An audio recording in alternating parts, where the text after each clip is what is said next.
Shaded piping നമ്മൾ straight പീസിൽ ചെയ്യുന്നത് കാണിച്ചായിരുന്നു. അപ്പോൾ നിങ്ങളൊരാൾ എന്നോട് ചോദിച്ചു നെക്കിൽ ചെയ്യുമ്പോൾ എങ്ങനെ ചെയ്യണമെന്ന്. അപ്പോൾ ഞാൻ ആലോചിച്ചപ്പോൾ അത് ശരിയാണല്ലോ, നമ്മൾ നെക്കിൽ ചെയ്യുമ്പോൾ സ്ട്രെയിറ്റ് പീസ് വയ്ക്കാൻ പറ്റില്ല. അപ്പോൾ അതിനുള്ള മെത്തേഡാണ് കേട്ടോ ഈ കാണിക്കുന്നത്. അതിനായിട്ട് നമ്മൾ 2 ക്രോസ് പീസുകളാണ് എടുത്തേക്കുന്നത്, ഡബിൾ ഷെയ്ഡിലുള്ള. അതിൽ ഒരെണ്ണം 1 ഇഞ്ച് വീതിയും ഒരെണ്ണം 1.5 ഇഞ്ച് വീതിയിലാണ് എടുത്തിരിക്കുന്നത്. എന്നിട്ട് നമ്മൾ നല്ല പീസ് മുകളിൽ വരുന്ന രീതിയിൽ വെച്ചിട്ട് കൊടുത്തിട്ട് 1.5 ഇഞ്ചിന്റെ പീസിന്റെ മുകളിലേക്ക് 1 ഇഞ്ചിന്റെ പീസ് ഒരറ്റത്തേക്കായിട്ട് നീക്കി വെച്ച് കൊടുക്കുക. എന്നിട്ട് ഈ ചെറിയ പീസിന്റെ സെന്ററിൽ കൂടി നമ്മളൊന്ന് സ്റ്റിച്ച് ചെയ്തെടുക്കുക കേട്ടോ.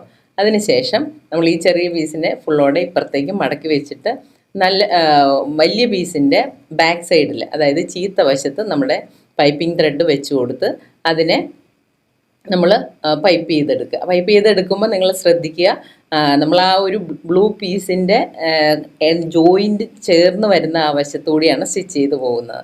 അതിനുശേഷം നമ്മൾ പൈപ്പിംഗ് ത്രെഡ് രണ്ടാമത്തെ നമ്മുടെ ബ്ലൂ ഷെയ്ഡിൻ്റെ അതിനകത്തേക്ക് വെച്ച് കൊടുത്തിട്ട് അതും പൈപ്പ് ചെയ്തെടുക്കുക. അപ്പം നല്ല നീറ്റായിട്ട് പെർഫെക്റ്റ് ആയിട്ടും കിട്ടും കേട്ടോ.